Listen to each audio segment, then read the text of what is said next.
I don't know why being in a shark costume actually makes me more nervous to do a podcast. Grass-fed shark. Has wellness jumped the shark like a grass-fed shark? After 15 years in a $7 trillion industry, Jake and I sit down for a very serious conversation. What's real? What's fake? And does Gwyneth Paltrow's vagina candle actually smell like her vagina? We have 3 games we're going to play today. The Shark Jump. This is where I give you 4 wellness products or services that have jumped the shark. Only one is fake. Alpine hay bathing, Aura, a plug-in for video calls, Capybara Yoga, and metabolic tattoos. I'm going to go with Celebrity matchmaking. Which celebrities are investors in and/or endorsing which supplements? Russell Brand has a new line called Reborn. 30% off with code name Jesus. And lastly, is it still food? Our final lightning round. Anything that takes form of gummies. Not a food anymore. Yeah, unless it's THC gummies, which is definitely a food. Grass-fed shark, eats organic kelp. Grass-fed shark, does yoga every day. Grass-fed shark, he might be gluten-free. Grass-fed shark. I don't know why being in a shark costume actually makes me more nervous to do a podcast. Hello and welcome to Grass-Fed Shark, our quiz show that explores wellness trends that have jumped the shark, like A grass-fed shark. I have shark envy. You shouldn't. You're right. So I had to look up what jump the shark actually meant. Oh, yeah. This is... Not everybody knows. I sort of take it for granted that people know this expression. Yes, I was born in the 80s, so well beyond Happy Days, which is when apparently the character Fonzie, they had so many episodes, they ran out of creative ideas, and the character Fonzie water skis and literally jumps over a shark. And it has come to mean a creative work or idea that is past its peak and begun to decline, typically noted because it resorts to gimmicky, exaggerated, or ill-judged moves to regain attention or relevance. Feels rather appropriate for the wellness moment we are in. It does. Don't Slightly gimmicky moves, perhaps. All right, so we have 3 games we're going to play today. The Shark Jump. This is where I give you 4 wellness products or services that have jumped the shark. Only one is fake. Celebrity matchmaking. Which celebrities are endorsing which supplements? And I'd say just the fact that this feels totally normal says something about the moment we're in. And lastly, is it still food? Our final lightning round. Okay. I will say I've not been prepped on this first round, so I don't know. Deep secrets. Deep secrets here.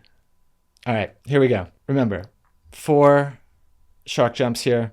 Only one is fake. The 3 are real. Okay. Alpine hay bathing, a traditional alpine wellness treatment where you are wrapped in warm fermented mountain hay for about 20 minutes. Aura, a plug-in for video calls that, quote, analyzes your bioenergetic fields or subtle energy layers and translates those into real-time overlays. Capybara Yoga, move over goat yoga. Now you can do yoga with the famously chill capybara, the world's largest rodent. And metabolic tattoos.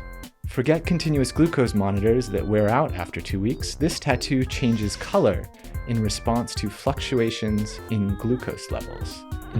Alpine hay bathing, Aura, the video call plugin, Capybara Yoga, metabolic tattoos. Okay, well, I know that the metabolic tattoos are a real thing because my daughter's hipster tattooed friends sent them to me. So that's a real thing. Yes. I know that one. So I've got a 33% chance of success now. I always had trouble imagining doing yoga with a goat, though I know it's been done. In fact, my dear assistant Courtney recently did some downward facing goat and hurt her back, sadly. So this will be her last foray with goat yoga. So I'm going to go with Capybara Yoga because I just cannot fathom doing yoga with a rat. No. Capybara Yoga, $75 at the North Georgia Zoo, as well as a variety of other locations actually God. will get you into a class that involves petting, feeding, and stretching alongside these calm creatures. I mean, they really are quite large. They're very large rodents, and they really love to get scratched, but I don't think there's a lot of like yoga that really happens. So I'm not sure why you would combine yoga with an exotic. Well, it could be petting. because our Western association with yoga is very asana focused. And this is, of course, harkens back to the original Bhakti. Vedas. Yeah, Bhakti yoga. Yeah, much more psychological, the slowing of the fluctuations of the mind. Sure. Do I get a second chance? Sure, second chance. Go for it. I really do think that the second one, it feels too of the now. So I can't remember the description, but it's like mapping it feels like right on. So the hay wrapping, Alpine hay bathing. Oh shit. Also real. Awful at this. Yeah, in the Italian Dolomites, there's quite a few old barns that they will wrap you in mountain grass that has been slightly fermented. There was a BBC article that I used in my research. Apparently it's quite hot. It's more like a sauna blanket experience. Like they actually heat it up and then wrap you in it. I was thinking it was the other way around. It's Him Wof. Yeah, Him Wof instead of Wim Hof. Yeah. Yeah. No, the fake one is Aura, the plugin and I was amazed. I actually went looking to find the Aura plugin and did not find it. I mean, it is interesting that we struggle so much with micro expressions in video calls. It actually taxes our brains not being able to see the whole person and being able to see micro expressions. So I think it would actually be quite useful to have something that told me about your subtle energies while on a video call. Yeah. When I hurt my back, I was like hobbling around a lot, and I looked kind of just like Hunchback of Notre Dame and just like not my best. Mm-hmm. And my daughter, I was hobbled into the kitchen. She goes, "Dad, zero aura." Zero aura. So aura is also like a slang amongst the kids. I don't know. You're not really probably familiar. Your daughter's too young. But it's kind of like Riz, but it's like you know. I don't know what Riz is. Riz is kind of like appeal, like so just panache. Aura. I got it. I mean, I charisma. got zero aura. Yeah, she was like zero aura, Dad. So if you had an aura app, it'd be like how much Riz you got. Maybe that exists. Metabolic tattoos are a real thing. That's a thing. You did send me this article, so it wasn't quite a surprise. Oh, okay. But it's back from 2019. Scientists in Germany developed an intradermal tattoo that changes color in response to fluctuations in glucose, albumin, and pH levels. The problem is really drift. I was doing some more reading on it, and there's a lot of really cool new kind of patches that use microneedles instead of the very significant needle that goes in a CGM, which I don't like. But when you actually put it as a tattoo, it's difficult to keep it calibrated over a long period of time as it's in your skin. So like you could be like, blueberries turn my dragon tattoo red. Yes, that's kind of a thing. That'd be the idea. Yeah. I mean, it actually exists. They also have some crazy research into living dermal tattoos, which is engineered bacteria that act as biosensors embedded in a dermal matrix, aka the skin.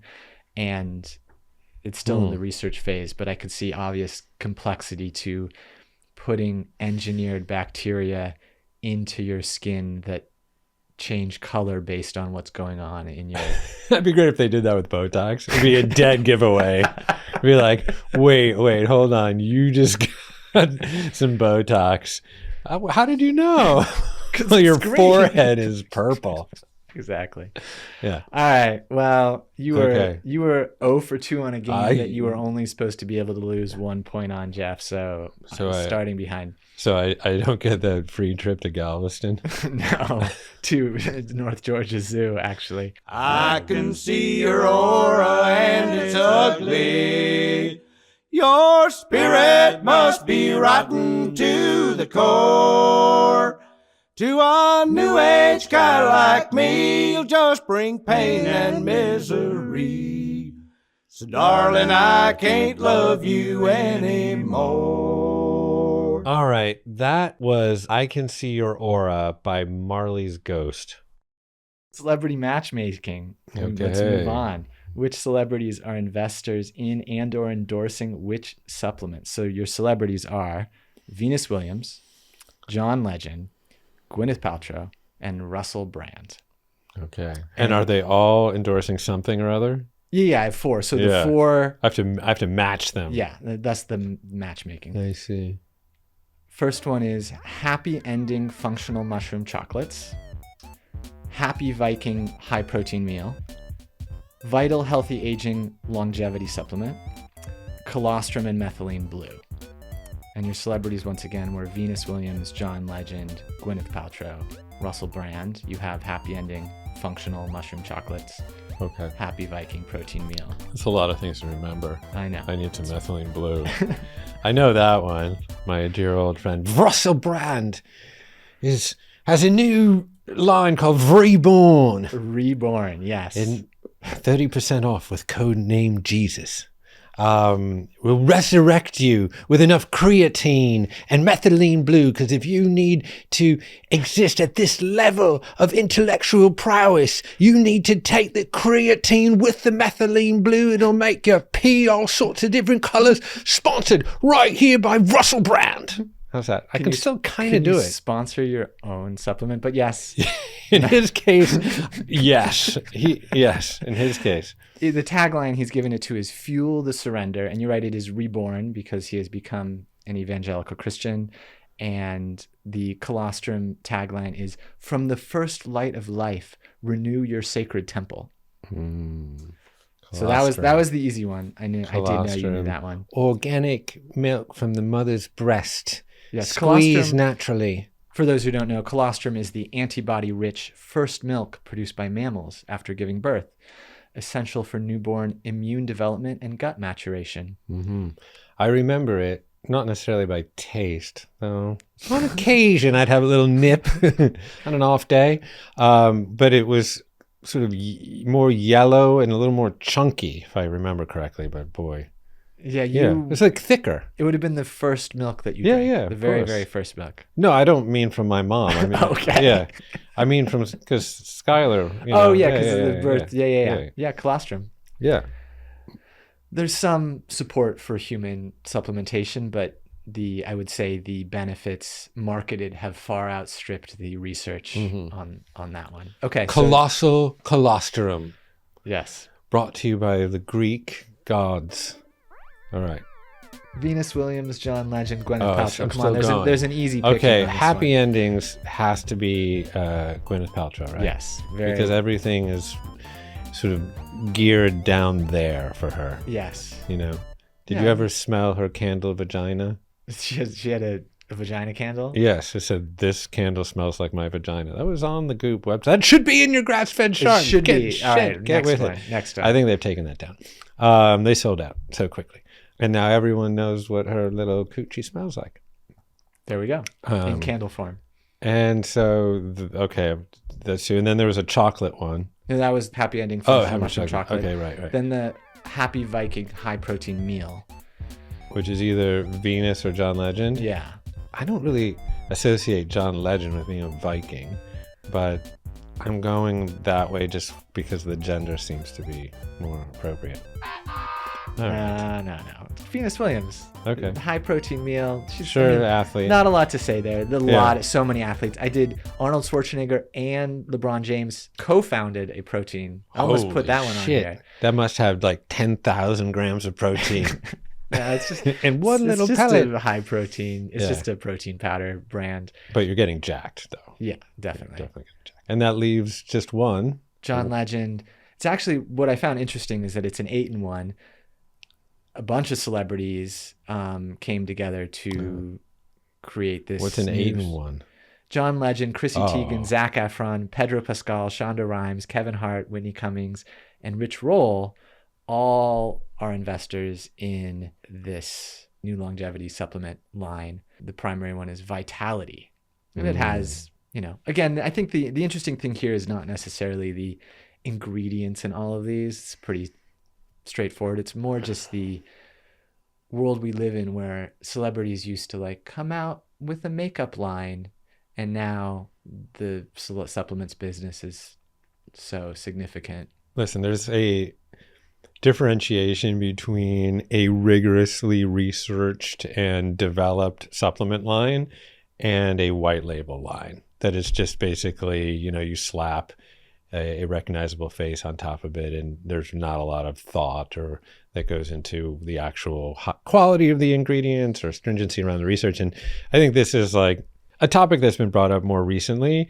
We're all very skeptical of big pharma and the misaligned incentives and the perverse kickbacks and the revolving door between pharma executive and public health offices and things like that. And the total aggregate revenue generated by big pharma annually, it's about $1.8 trillion. The big wellness has somewhere between $7 and $8 trillion worth of revenue. A lot of that. Trillion? Yeah.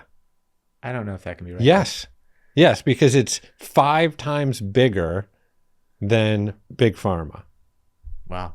For very good reasons. We're skeptical of a lot of these clinical studies that get funded by pharma for their own product because the FDA isn't like properly funded to do a lot of those studies. But wellness brands do that all the time. Supplement brands fund studies all the time, or there's no studies at all. Yeah, that's the other And side. so, I think this is, part of the honest conversation that we have to have is that, yeah, there's certainly a lot wrong with our kind of modern sick care system and the development of drugs that essentially just keep you hooked on them forever and address symptoms and never root causes. But at the same time, there's a lot of just total grift and fluff on the other side of the equation too, where these supplements, someone's slapping a recognizable face on a supplement that hasn't really been studied, and there's not a lot of clinical research showing that it really improves anybody's life, but there's a lot of claims being made. And so, this is where like caveat emptor, right? Mm-hmm. Consumer, but it has beware. Spermidine in it, Jeff. Spermidine. Yeah. I know. This conversation is way too serious now. Yeah. For me wearing a shark costume. That's true. Holy shit. Let's bring it back to. All right. I can see your aura and it's ugly. Your spirit must be rotten to the core. To a new age guy like me, you'll just bring pain and misery. So darling, I can't love you anymore. Last segment, lightning round. Is it still food? So way back in 2008, in Defense of Food, Michael Pollan argued for eating food, not too much, mostly plants, and that anything your great-grandmother wouldn't recognize as food might be suspect. And he coined the term edible food-like substance to describe food made in factories, have more than 5 ingredients, and are heavily advertised. Originally, in 2008, he was mostly talking about like sodas and candy and frozen pizzas. But what I find ironic is that we have a lot of health and wellness foods now that seem to fall into that category. So you simply have to answer, is it food or not? This is more of a judgment call on my behalf. Lightning judgment. We'll ease into it. Yeah. Mushroom coffee, i.e. coffee with adaptogenic mushrooms in it. Real food. Okay. Charcoal latte. I'm not totally sure I know what that is. I mean, I know what a latte is. It's a latte that has, people take charcoal supplements. A latte that has charcoal in it. Okay. I mean, if we're going by the number of ingredients, sure, real food. Okay. Protein popcorn. That feels like bullshit. Yeah, I mean, because popcorn doesn't have protein. There's not any indigenous protein in popcorn, but obviously you can put what do we put on? Nutritional yeast. Yeah, nutritional yeast. Yeah, actually surprisingly high in protein, but that's not what's being sold in a bag of protein popcorn. What are they putting? They're putting that Schwarzenegger protein powder. Popcorn to make you rich.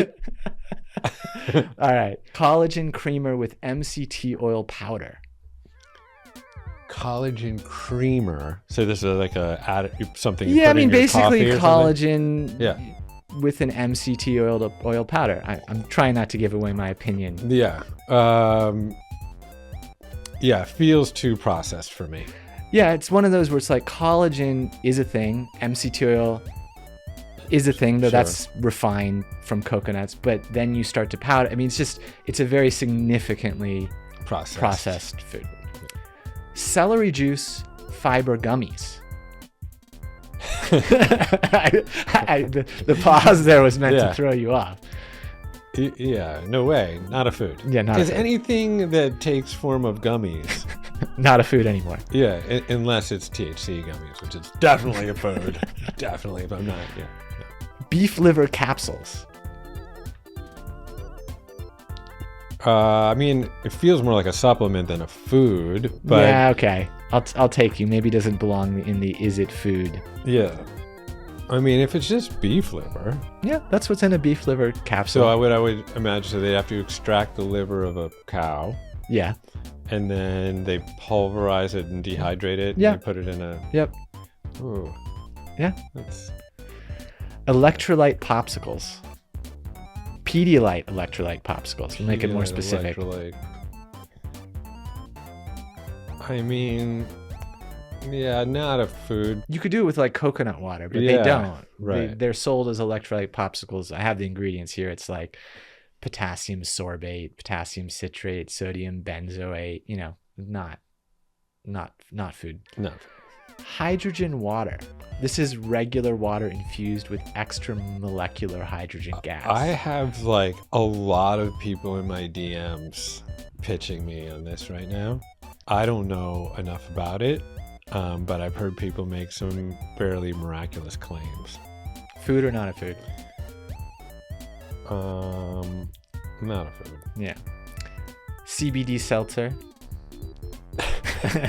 Yeah, I guess you've already expressed your opinion on Yeah, THC gummies. right. CBD seltzer. No, I mean, I don't know. I mean, there's not much seltzer. There's not much going on in seltzer. All right, bone broth hot chocolate. Last one. That Bone was broth number hot 10. chocolate. No. No, it's bone broth and hot chocolate. Okay. That was fine. You can disagree. Yeah, I don't know. I guess, sure. I mean, you could make that at home. You could kill a goat, sure. Those things in my mind just don't go together. They're like oil and water. I'm not going to put no chocolate in my bone broth. No way. So All that's right. just not a food for me. Might be a food for somebody else. There you go. Yeah. All right. On that note, first episode, Grass-Fed Shark. Thank you, Jeff Krasno. The sharks will be circling.